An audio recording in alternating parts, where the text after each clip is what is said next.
They see my disability, I see my ability.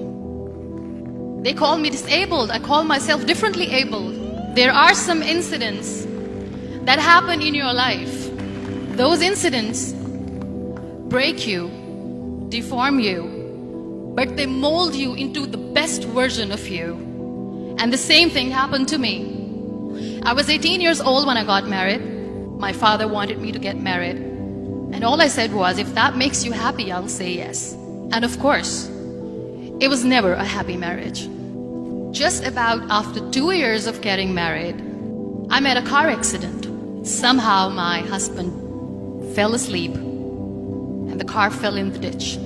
He managed to jump out, saved himself. I'm happy for him. But I stayed inside the car and I sustained a lot of injuries. The list is a bit long, don't get scared. The wrist was fractured. Shoulder bone and collarbone were fractured. My whole rib cage got fractured. And because of the rib cage injury, lungs and liver were badly injured. I couldn't breathe. I lost urinary bowel control. That's why I have to wear the bag wherever I go. 3 vertebrae of my backbone were completely crushed, and I got paralyzed for the rest of my life. I finally ended up in a hospital where I stayed for 2.5 months. I underwent multiple surgeries. One day, doctor came to me and he said, well, I heard that you wanted to be an artist, but you ended up being a housewife. I have a bad news for you. You won't be able to paint again because your wrist and your arm are so deformed, you won't be able to hold a pen again. Next day, doctor came to me and said, your spine injury is so bad, you won't be able to walk again. Because of your spine injury and the fixation that you have in your back, you won't be able to give birth to a child again. That day, I was devastated. I asked my mother, why me? And that is where I started to question my existence. Why am I even alive? And that is where I realized that the words have the power to heal the soul. My mother said to me, this too shall pass. God has a greater plan for you. I don't know what it is, but He surely has. And in all that distress and grief, somehow or the other, those words were so magical that they kept me going. One day I asked my brothers, I know I have a deformed hand, but I'm tired of looking at these white walls in the hospital and wearing these white scrubs. I'm getting tired of this. I want to add more colors to my life. I want to do something. Bring me some colors, bring me some small canvas. I want to paint.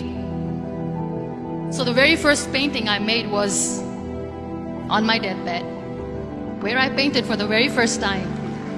It was not just an art piece or just my passion. It was my therapy.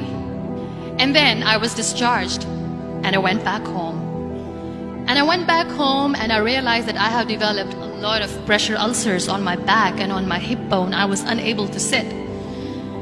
There were a lot of infections in my body, a lot of allergies. So doctors wanted me to lie down on the bed straight for not 6 months, for not 1 year, for 2 years.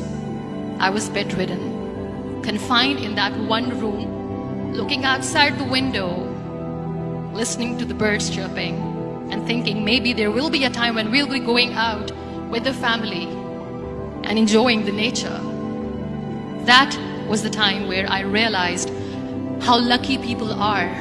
That is the time where I realized that the day I'm going to sit, I'm going to share this pain with everyone to make them realize how blessed they are, and they don't even consider them lucky.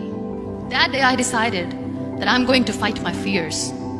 We all have fears. Fear of unknown, fear of losing people, fear of losing health, money. We want to excel in career, we want to become famous, we want to get money. We are scared all the time. So I wrote down one by one all those fears. And I decided that I'm going to overcome these fears one at a time. You know what was my biggest fear? Divorce. I was trying to cling on to this person who didn't want me anymore, but I said no. I have to make it work. But the day I decided that this is nothing but my fear, I liberated myself by setting him free. And I made myself emotionally so strong that the day I got the news that he's getting married, I sent him a text that I'm so happy for you and I wish you all the best. And he knows that I pray for him today. Number 2 was, I won't be able to be a mother again. And that was quite devastating for me. But then I realized there are so many children in the world, all they want is acceptance. So there is no point of crying, just go and adopt one. And that's what I did. People think that they will not be accepted by the people because we, in the world of perfect people, are imperfects. So I decided that instead of starting an NGO for disability awareness, which I know will not help anyone, I started to appear more in public. I started to paint. I decided that I'm going to join the national TV of Pakistan as an anchor person. And I've been doing a lot of shows for the last 3 years. I became the National Goodwill Ambassador for UN Women Pakistan, and now I speak for the rights of women, children. We talk about inclusion, diversity, gender equality, which is a must. Every time I go in public, I always smile. It's always a big toothy smile on my face, and people ask me, don't you get tired of smiling all the time? What's the secret? I always say one thing, that I have stopped worrying about the things that I have lost, the people that I have lost.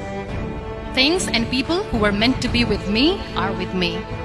And sometimes, somebody's absence makes you a better person. Cherish their absence. It's always a blessing in disguise. Live your life fully. Accept yourself the way you are. Be kind to yourself. Be kind to yourself. I'll repeat, be kind to yourself, and only then you can be kind to others. Love yourself and spread that love. Life will be hard. There will be turmoils, there will be trials, but that will only make you stronger. So when you accept yourself the way you are, the world recognizes you. It all starts from within.